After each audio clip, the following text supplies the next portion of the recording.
Hello guys, आप सभी का स्वागत है मेरे YouTube channel teaching training exam में। और आज हम बात करेंगे सीडीपी बाल विकास और शिक्षा शास्त्र के कुछ क्वेश्चंस के बारे में। तो ये हमारा प्रैक्टिस 4 है। जिन लोगों ने भी प्रैक्टिस 1, 2 और 3 नहीं देखा है वो मेरे चैनल पर जाकर देख सकते हैं। तो ये जो प्रैक्टिस सीरीज़ चल रही है सीडीपी के क्वेश्चंस की, ये आपके CTET exam, MPTET exam and other state TET exam के लिए बहुत यूज़फुल रहेगी। सो इस वीडियो को पूरा देखिएगा और मेरे चैनल को सब्सक्राइब करना ना भूलें। सो स्टार्ट करते हैं हम पहले क्वेश्चन से। फर्स्ट क्वेश्चन है हमारा, शारीरिक विकास का क्षेत्र है। फर्स्ट ऑप्शन है स्नायुमंडल, सेकंड है स्मृति, थर्ड है अभिप्रेरणा और फोर्थ है समायोजन।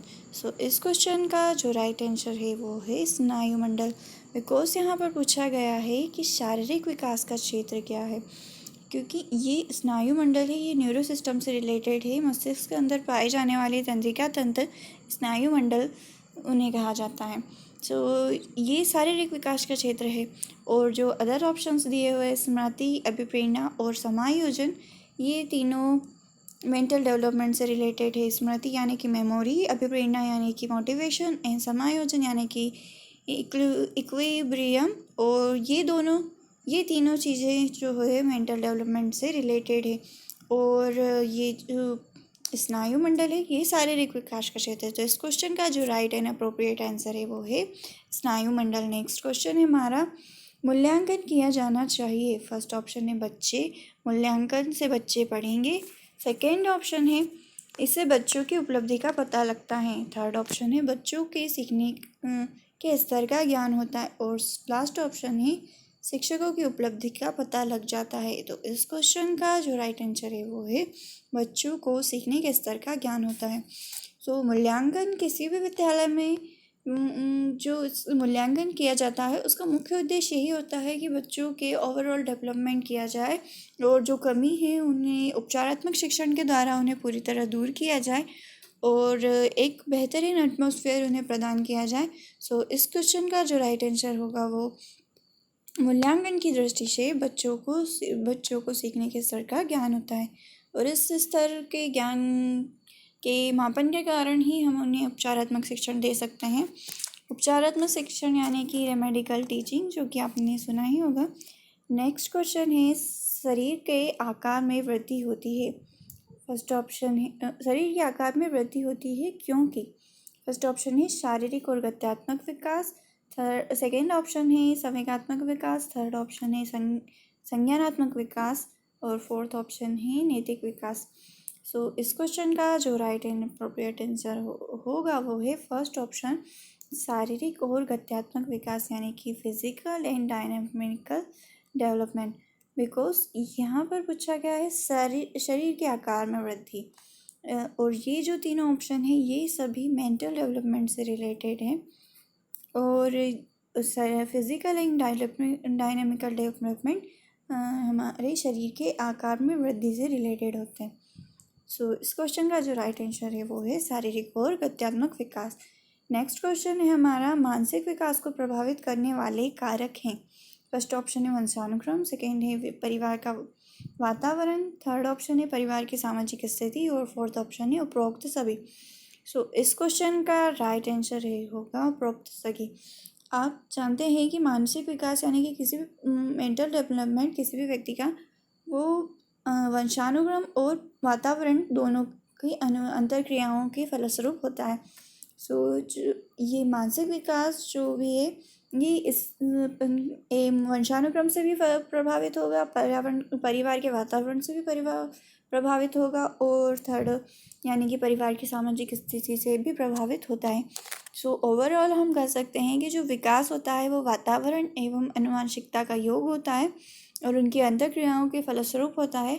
सो यहाँ पर जो करेक्ट ऑप्शन है वो है ऑप्शन नंबर डी, उपरोक्त सभी। नेक्स्ट क्वेश्चन है हमारा, पियाजे के संज्ञानात्मक विकास के सिद्धांत के अनुसार संवेदी क्रियात्मक अवस्था सेंसरी ऑपरेशनल स्टेज या इसे इंद्रिय जनक कामक अवस्था भी कहते हैं।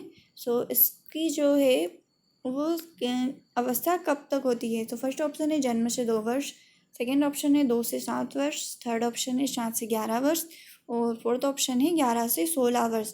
तो इस क्वेश्चन का जो राइट आंसर है वो है जन्म से 2 वर्ष। पियाजे ने संज्ञानात्मक विकास के सिद्धांत की एक थ्योरी दी है, और उसमें जो बच्चे की जो डेवलपमेंट होता है, कॉग्निटिव डेवलपमेंट, उसकी जो स्टेजेस दी है, इन्होंने 4 स्टेजेस दी है। फर्स्ट स्टेज है सेंसरी ऑपरेशनल स्टेट, यानी कि संवेदी क्रियात्मक अवस्था, जो कि 0 से 2 वर्ष तक की होती है। और सेकेंड स्टेज है पूर्व संक्रियात्मक अवस्था, जो कि 2 से 7 वर्ष तक की आयु तक के लिए होती है। और थर्ड स्टेज है मूर्त संक्रियात्मक अवस्था, जो कि 7 से 11 वर्ष तक की होती है। और लास्ट स्टेज होती है औपचारिक संक्रियात्मक अवस्था, जो कि 11 से 16 वर्ष तक के लिए होती है। और ये पियाजे की कुछ फोर्थ स्टेजेस हैं कॉग्निटिव डेवलपमेंट से रिलेटेड, और इसके लिए मैंने एक छोटा सा वीडियो बनाया है। आप ये स्टेजेस को लेकर, उनके टाइम पीरियड को लेकर आप कंफ्यूज हो सकते हैं।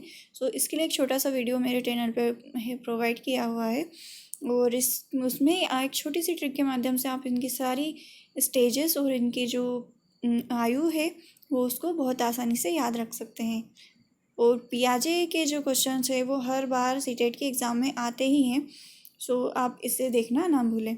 सो नेक्स्ट क्वेश्चन है हमारा, निम्नलिखित में से कौन सा कथन सत्य है? फर्स्ट ऑप्शन है लड़के अधिक बुद्धिमान होते हैं, सेकंड ऑप्शन है लड़कियां अधिक बुद्धिमान होती है, थर्ड ऑप्शन है बुद्धि का लिंग से कोई संबंध नहीं होता है, और फोर्थ ऑप्शन है सामान्यतः लड़के लड़कियों से अधिक बुद्धिमान होते हैं। तो इस क्वेश्चन का जो राइट आंसर है वो है बुद्धि का लिंग के साथ कोई संबंध नहीं होता है। ये क्वेश्चन भी लैंगिक पूर्वाग्रह और लैंगिक रूढ़िवादिता का क्वेश्चन सीटेट के एग्ज़ाम में हमेशा आता है, जो एक नंबर का क्वेश्चन ज़रूर आता ही है। सो अगर इस तरह के क्वेश्चन आए तो आप ऑप्शन में देखिएगा लैंगिक रूढ़िवादिता, लैंगिक पूर्वाग्रह, या फिर कहीं ऐसा आएगा कि लड़कों को ज़्यादा अधिक महत्व दिया जा रहा है, लड़कियों को कम, या फिर गणित में लड़के ज़्यादा पढ़ सकते हैं। तो इस तरह के ऑप्शन में आप ध्यान रखिएगा और इस तरह का ऑप्शन ही चूज़ कीजिएगा जो कि नेगेटिव इम्पैक्ट ना डाले।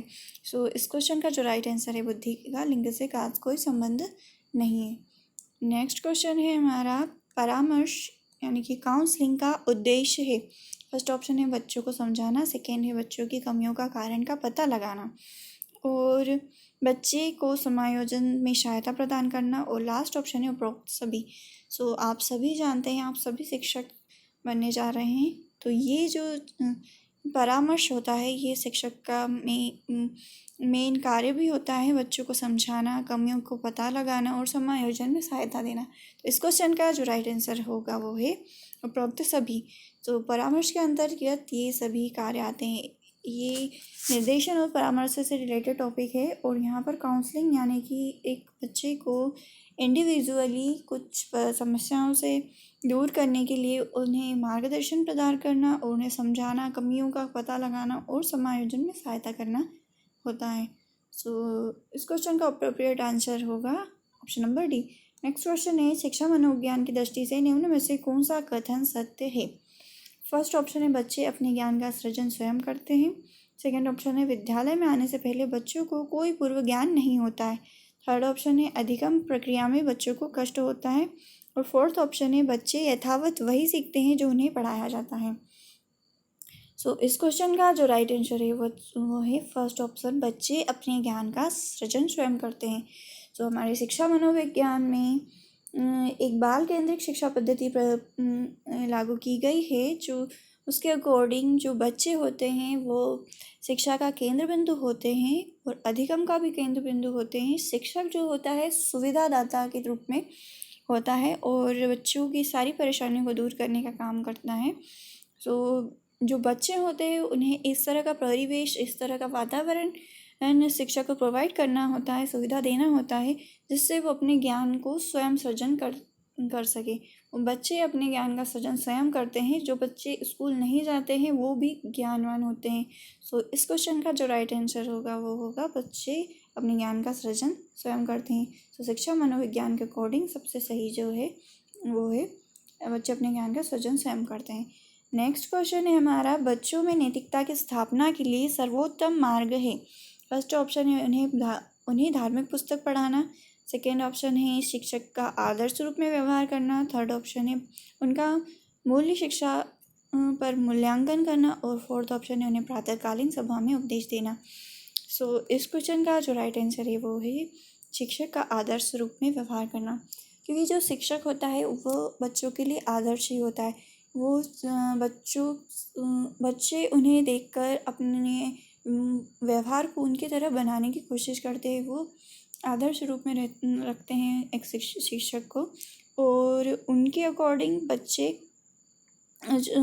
जो होते हैं अनुकरण करते हैं, हर चीज़ का अनुकरण करते हैं, अपने शिक्षकों की तरह बनने की कोशिश करते हैं, उनके विचारों को अपने आप ग्रहण करना सीखते हैं। तो इस क्वेश्चन का जो राइट आंसर है वो है आदर्श रूप में व्यवहार करना, क्योंकि जब शिक्षक ही नैतिकता का आदर्श रूप में व्यवहार करेगा तो बच्चे में नैतिकता नॉर्मली आ ही जाएगी। सो नेक्स्ट क्वेश्चन है हमारा, शिक्षक एवं विद्यार्थी के मध्य संबंध होना चाहिए। फर्स्ट ऑप्शन है स्नेह का, सेकेंड ऑप्शन है विश्वास का, थर्ड ऑप्शन है सम्मान का, और लास्ट ऑप्शन है ये सभी। सो इस क्वेश्चन का जो राइट आंसर होगा वो है लास्ट ये सभी, क्योंकि एक शिक्षक और विद्यार्थी के मध्य ये सभी संबंध होना आवश्यक है। तो ये थे कुछ क्वेश्चन सीटेट और एमपीटेट की एग्ज़ाम या फिर अदर स्टेट टेट एग्ज़ाम के लिए यूज़फुल रहेंगे, और ये सभी UP TET and CG TET में आए हुए क्वेश्चंस हैं, और सीटेट में भी इस तरह के क्वेश्चन बहुत आते हैं। सो आई होप ये वीडियो आपको अच्छा लगा। आपको वीडियो अच्छा लगा हो तो आप लाइक शेयर एंड सब्सक्राइब करना ना भूलें, और थैंक यू फॉर वॉचिंग।